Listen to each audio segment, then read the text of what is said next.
কুমিল্লায় বাড়ছে ডেঙ্গু আক্রান্তের রোগী। এডিস মশার বিষয়ে সচেতনতার অভাবে ডেঙ্গুর বিস্তার হচ্ছে গ্রামাঞ্চলেও। এ বিষয়ে বিস্তারিত জানাতে আমাদের সাথে কুমিল্লা থেকে যুক্ত হয়েছেন খালেদ সাইফুল্লাহ। খালেদ, জেলায় ডেঙ্গুর প্রকোপ এখন আবার কতটা ঊর্ধ্বমুখী, আর ডেঙ্গু পরিস্থিতি সচেতনতায় কর্তৃপক্ষের উদ্যোগ কেমন দেখছেন বা পরিকল্পনা কি রয়েছে, বিস্তারিত জানাবেন।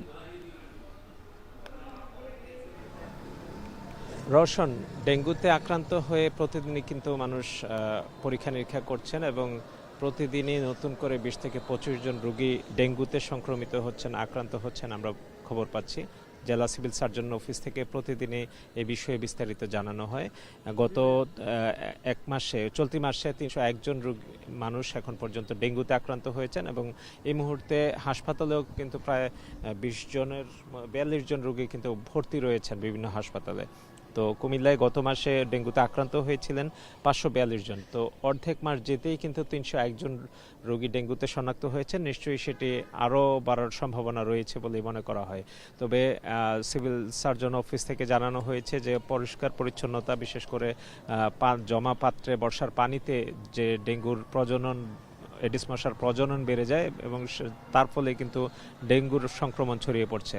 সিটি কর্পোরেশন পৌরসভাগুলো থেকে পরিষ্কার পরিচ্ছন্নতা অভিযান করলেও বর্ষায় কিন্তু প্রতিনিয়তই ঝোপঝাড় তৈরি হচ্ছে এবং ময়লা পরিষ্কার পানিতেই কিন্তু যেখানে জমে থাকছে সে পানিতেই কিন্তু মশার প্রজনন বৃদ্ধি পাচ্ছে। বিশেষ করে তাপমাত্রা বাড়লে কিন্তু মশার ডেঙ্গুর জীবাণু দ্রুত ছড়ায় এবং মশার প্রজনন ক্ষমতা বৃদ্ধি পায়। তো এর ফলে বর্ষায় বিভিন্ন পাত্রে জমা পানি থেকে যে ডেঙ্গুর প্রজনন বাড়ছে তাতে কিন্তু মানুষ আক্রান্ত হচ্ছে এবং সেটি গ্রাম থেকে গ্রামান্তরে ছড়িয়ে পড়ছে। আমরা উপজেলাগুলোতে, বিশেষ করে দাউদকান্দিতে গেল বছর হটস্পট ছিল, এবছরও কিন্তু প্রচুর রোগী সেখানে আক্রান্ত হচ্ছেন, নতুন নতুন করে ডেঙ্গু সংক্রমিত হচ্ছেন বলে আমরা জানতে পাচ্ছি। তো সিভিল সার্জন অফিস এবং সিটি কর্পোরেশন থেকে মানুষজনকে সচেতন হওয়ার জন্য বলা হচ্ছে, কারণ ডেঙ্গু এক সময় এটিকে শহুরে মশা বলা হতো, কিন্তু এটি দিনের সকালের দিকে কামড়াতো, আঘাত করলে মানুষ মশার আক্রান্ত হলে কামড়ের মাধ্যমে কিন্তু ডেঙ্গুতে আক্রান্ত হতেন। তো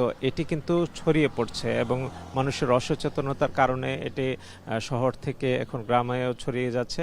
মানুষের সচেতনতা না বাড়লে ডেঙ্গুতে সংক্রমণ আরও বাড়বে। বিশেষ করে ডাক্তাররা বলছেন যে আগস্ট এবং সেপ্টেম্বর মাস, সেই সময়টাতে ডেঙ্গুর প্রকোপ বেড়ে যাওয়ার সম্ভাবনা রয়েছে এবং মানুষজন এই সময়টাতে আরও বেশি সচেতন হওয়ার জন্য তারা আহ্বান করছেন এবং ডেঙ্গু সংক্রমিত হলে 1-2 দিনের বেশি জ্বর আসলে তাকে পরীক্ষা নিরীক্ষার জন্য ডাক্তার আহ্বান জানিয়েছেন। রওশন, কুমিল্লার ডেঙ্গু পরিস্থিতির খবর জানাতে যুক্ত ছিলেন খালেদ সাইফুল্লাহ। এদিকে সিলেটে কমছেই না হামের প্রকোপ। রোগীদের সংখ্যা বৃদ্ধি পাওয়ার কারণে হাসপাতালের মেঝেতে ঠাঁই নিতে হচ্ছে রোগীদের। গত 24 ঘন্টায় আরও 2 শিশুর মৃত্যুতে ক্রমশই ভয়ঙ্কর হয়ে উঠছে পরিস্থিতি।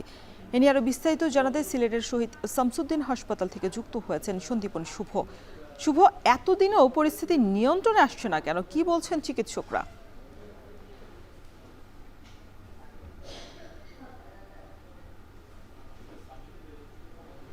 আপনি যে প্রশ্নটি করেছেন যে আসলে পরিস্থিতি নিয়ন্ত্রণের থেকেও বড় ব্যাপার হয়ে দাঁড়িয়েছে এই যে সিলেটের ডেজিগনেটেড করা যে হাসপাতাল, অর্থাৎ আইসোলেশন কেন্দ্র হিসেবে পরিচিতি লাভ করেছে যে হাসপাতাল, শহীদ শামসুদ্দিন আহমদ হাসপাতালে কিন্তু এই মুহূর্তে আমরা দেখেছি সকাল থেকে যারা রুগীরা আসছিলেন তারা কিন্তু কোনোভাবেই শয্যা পাচ্ছিলেন না। বেড সংখ্যায় তারা কিন্তু অনেকেই কান্নাকাটি পর্যন্ত করেছেন কিছুক্ষণ আগে। এবং আমরা কিন্তু যখন কথা বলেছি এখানকার যে জরুরি বিভাগের সাথে, তারা তখন কিন্তু কিছুটা গড়িমসি করলেও তারা কিন্তু পরবর্তীতে তাদেরকে ভর্তি নিতে বাধ্য হয়েছেন, যেহেতু গণমাধ্যম কর্মীরা যখন ক্যামেরা দেখেছেন তখনই কিন্তু তারা ভর্তি নিচ্ছেন। এবং আমাদের এখানে অনেক অভিযোগ পাচ্ছি কিন্তু আমরা চিকিৎসা নিয়ে, বিশেষ করে রোগীদের ঔষধ থেকে শুরু করে চিকিৎসা থেকে শুরু করে শয্যা সংখ্যা সব কিছু নিয়ে কিন্তু অভিযোগ অপর্যাপ্ত রয়েছে এবং সবাই কিন্তু বলছেন যে আসলে রোগীদের পর্যাপ্ত চিকিৎসা এখানে আসলে হচ্ছে না।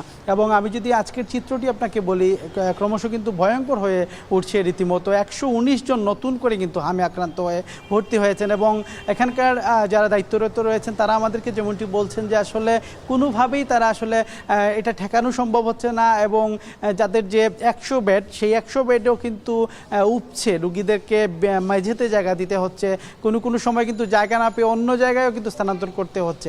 এমন একটা পরিস্থিতি কিন্তু সিলেটে রয়েছে। এবং আমি এখন যেখানে রয়েছি সিলেট শহীদ শামসুদ্দিন আহমদ হাসপাতালে, আপনি জানেন যে 115 জন রুগী সেটি শুধুমাত্র সরকারি হিসেবে রয়েছে এবং তার বাইরেও কিন্তু রুগীরা প্রতিনিয়ত প্রতি মুহূর্তে এসে রুগীরা ভর্তি হচ্ছে। আপনি দেখতে পাচ্ছেন এখানে কিন্তু অনেকেই আসছেন এবং ভর্তি হওয়ার জন্য তারা চেষ্টা করছেন এবং সিলেট এমএজি ওসমানী মেডিকেল কলেজের হাসপাতালের চিত্র কিন্তু একই চিত্র এবং পরিস্থিতি এতটাই ভয়ঙ্কর যে 133টি প্রাণ কিন্তু চলে গেছে, যার মধ্যে 132টি নিষ্পাপ শিশু আর একজন প্রাপ্তবয়স্ক মারা গেছেন এবং সেই শিশুদের যে এই যে আর্তনাদ, সেই আর্তনাদটি কিন্তু ক্রমশই ভয়ঙ্কর হয়ে উঠছে আমরা দেখতে পাচ্ছি। এবং আমরা এখানে কথা বলছিলাম কিছুক্ষণ আগে সুনামগঞ্জ থেকে আসা একজন রোগীর সাথে, তিনি বলছেন যে তিনি সকাল 8টা নাগাদ এখানে এসেছিলেন কিন্তু বেলা 11টা পর্যন্ত তার ভর্তিটি নেওয়া হয়নি। বলা হচ্ছিল যে আসলে শয্যা সংকট বা চিকিৎসকেরও অপর্যাপ্ততা রয়েছে।